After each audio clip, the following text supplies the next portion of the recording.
CrossFit, the good, the bad, and the broken.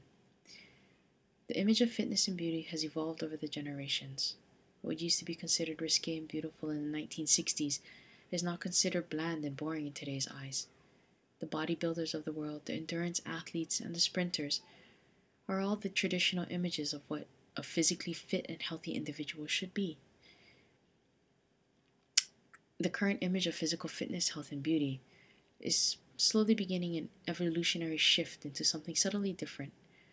People are fighting back against the images of having to be ridiculously muscular or unreasonably thin in order to be considered fit, healthy, and beautiful.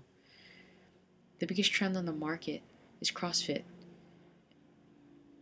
which is defined by the CEO and founder Greg Glassman as a quantifiable approach to a finally well defined notion of what fitness is. That is what CrossFit is. CrossFit has become synonymous with fitness, health, and beauty, yet the benefits of being physically fit may not be worth the damage that can be caused to the body. Back in 2001, Glassman had taken cross training and endurance training and combined it to in one big program, and he dubbed it CrossFit.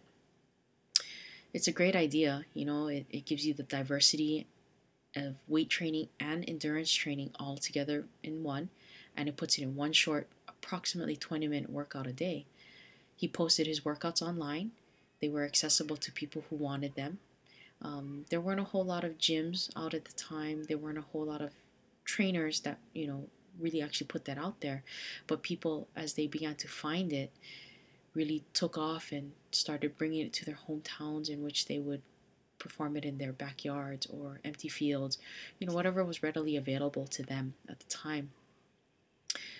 Then 2007, they held the first organized CrossFit Games, which anyone could participate in, but, that really helped showcase what CrossFit was, and it took off like wildfire. Gyms started sprouting up like weeds. I believe as of today, 332 CrossFit gyms have popped up in California alone.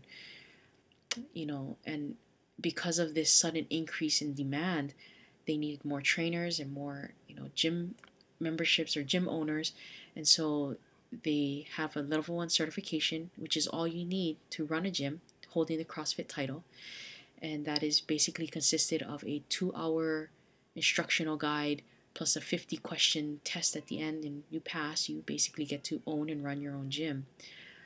Although they do cover the dangers and benefits of CrossFit, it's not enough of in depth to really make an impact on anyone. So with these limited training of the trainers, they tend to push people without the true understanding that everyone has a different background, that not everyone is on the same level of fitness as the person next to them, and that they're constantly pushing each individual beyond reasonable physical abilities, knowing that maybe not even knowing that the people that they are training have no previous experience in doing such strenuous activities. And because of the lack of this education in these people and the gym owners, they really increased the number of injuries that are involved during CrossFit. And there has been some research saying that CrossFit does not produce any greater number of injuries compared to weight training or bicycling or anything to that effect, but the injuries are still prevalent, the worst of which is called rhomboidosis. Rhomboidosis is when your muscle tissues break down, and it produces a toxic buildup in your body, and it gets to the point, because you're not allowing your body to rest or heal properly, it becomes overwhelming on the kidneys, which can no longer flush out those toxic chemicals that are building up in your body, and your body begins to shut down, your muscles begin to continue to break down, and it can eventually lead to death. A lot of these trainers with the level 1 credentials, they know about it, but they don't fully understand it. They don't know what to look for. They don't know how to handle it should it happen, and that's one of the biggest downsides to CrossFit. But with social media the way that it is, they've been really pushing to educate people and let them know that, hey, there is a downside to CrossFit. And it's not saying that they don't want people to do CrossFit so much as they want people to be aware that you need to do your research. You need to understand what you're getting yourself into. That sometimes, it sounds great to get into, and it's a great physical activity. It's a great workout. It's to the point, especially in this fast-paced world, that you know it gets it done. But at the same time, there is a dark side, and rhomboidosis is one of the biggest downsides because these trainers don't know what to look for. They know what it is, but they're like, oh, we've only heard of it in stories, and these people go in with injuries, and they either never want to go back to CrossFit or they do. It's up to them, but maybe with a better understanding of what they're doing. The Washington Post had an article about CrossFit, and it was stated saying, I haven't seen people come into our clinic regularly who claim to have been injured by a personal trainer, but we do see many people in our clinic who claim to have been injured doing CrossFit. This fast-paced society, we want immediate results, and a 20-minute workout that encompasses bodybuilding, including endurance training, how can you go wrong with that? You really can't. They begin by advertising things like this, where you have this great idea with CrossFit, and then they show you the gym and how wonderful it can be, and they show you all these pretty people, doing perfect form, the perfect snatch, the perfect jerk, laughing and having a good time while doing pull-ups. I don't know. I've never laughed and had fun doing pull-ups. Maybe because I can't do them, but that's okay. But then you have the downside where they show the true form of CrossFit, where you have people, correct form? Nah, I do CrossFit, which is true. This is how people get hurt. He could hurt his knees, his back.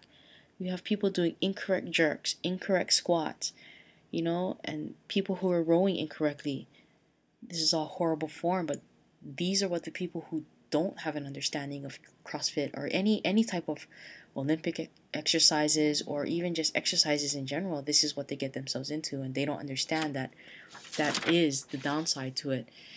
And without proper training, these trainers are going into it not realizing how much harm they're actually causing because they don't know how to correct the form. They don't know how to make it better for them. So these people are just doing heavier weights, not realizing that they have improper form. They keep pushing themselves, not realizing that, hey, you know what? You're causing more damage than good because you're not resting. You're not giving yourself enough rest with these teammates and trainers who are just pushing and pushing, thinking, hey, it'll be fine. You should be sore. It's to be expected. So, that is my cry to these folks getting involved in any type of physical activity, especially CrossFit, to just educate yourselves. There's nothing wrong with CrossFit as long as you know what you're getting yourself into. As long as you understand that there is a downside and that it is preventable, that you can get hurt just like any other activity, but you need to listen to your body. You need to research, make sure, talk to the trainers ahead of time. Make sure that they understand where you're coming from, your background, so that they know that, hey, if you need to stop, they can't push you beyond your limits. No means no, bottomly. And, that's kind of how it goes with any workout regimen. CrossFit represents an incredible physical challenge that will push people to the limits and beyond. The adrenaline and gratification that comes with CrossFit can make it seem real worthwhile on the surface. But, if you take the time to do the research, you realize that with such strenuous activity, there are some very severe consequences if not done properly. These injuries aren't unavoidable, but it does help to go into any new physical activity with an understanding that technique is very important and that listening to your body is the most important thing. The desire to achieve fitness, health, and beauty is a good start, but to do it in a correct manner is the key to avoiding damaging the body beyond repair.